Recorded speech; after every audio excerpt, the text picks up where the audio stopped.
ဒီလူဟာတနက်ပစ်စွမ်းရည်မှာမယုံနိုင်လောက်အောင်ကျွမ်းကျင်လွန်းသူဖြစ်ပါတယ်။သူပစ်လိုက်တဲ့ကျည်ဆံတိုင်းဟာတိုင်ထဲကတန်မိုးကိုအတိအကျသွားမှန်ပြီးနောက်ဆုံးကျည်နဲ့တန်မိုးကိုတိုင်ထဲအပြီးတိုင်ရိုက်ထည့်လိုက်ပါတယ်။ဒါတင်မကသေးပဲပခုံးပေါ်ကတန်ချက်ကာကိုကျည်ဆံနဲ့ရိုက်ခတ်စေပြီးခေါင်းပေါ်ကခွက်ကိုတောင်အတိအကျပစ်ချပြခဲ့တာပါ။ဒီလိုအမခံလက်ဖြောင့်စွမ်းရည်ကြောင့်ပဲအားလုံးကသူ့ကိုတနက်ချင်းရှင်ပြိုင်ပစ်ခတ်သူလို့စတင်ခေါ်ဆိုခဲ့ကြပါတယ်။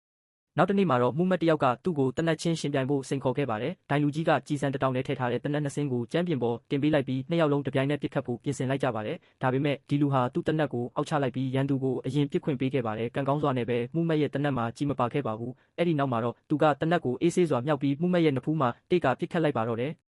ဒီဖြစ်ရပြီးတဲ့နောက်မှုမတ်တော်တော်များများဟာသူတို့ကိုစားတနက်ချင်းရှင်ပြိုင်ပေးဖို့သူ့ကိုငွေကြေးအမြောက်များပေးပြီးငှားရမ်းပါတော့တယ်နောက်ထပ်ရှင်ပြိုင်မှုတစ်ခုမှာတော့ရန်သူကမိုက်မဲစွာနဲ့လိုက်ကာပေါ်မှာထင်နေတဲ့သူ့ရဲ့အရေးကိုကြည့်ပြီးအရင်စတင်ပစ်ခတ်ခဲ့ပါတယ်ဒါပေမဲ့ဒါဟာသူ့ရဲ့ပရိယေပဲဖြစ်ပြီးရန်သူကြီးကုံသွားတာနဲ့လိုက်ကာနောက်ကနေထွက်လာကရန်သူကိုအပြက်ရှင်းထုတ်ခဲ့ပါတယ်နောက်တနေ့မှာတော့ရဲတပ်ဖွဲ့ကသူ့ကိုမှုမတ်ကိုတတ်မှုနဲ့ဖမ်းဆီးဖို့ရောက်လာခဲ့ပေမဲ့ရှင်ပြိုင်သူတွေအားလုံးဟာသဘောတူညီချက်စာချုပ်လက်မှတ်ထိုးထားကြလို့ဖမ်းခွင့်မရှိခဲ့ပါဘူး။ဒါကြောင့်ရဲရရှိကြီးကသူ့ကိုကြီးတတောင်နဲ့ပါတဲ့တနက်ကိုကိုကောင်းကိုပြန်ချိန်ပြီးပြရသည့်ပွဲနီလန်းနဲ့စိန်ခေါ်လိုက်ပါတယ်။နှစ်ယောက်လုံးဘာတုံးလုံးမှမရှိပဲတယောက်တစ်လက်ကိုကောင်းကိုပြန်ချိန်ပြီးစဖြုတ်ခဲ့ကြပါတယ်။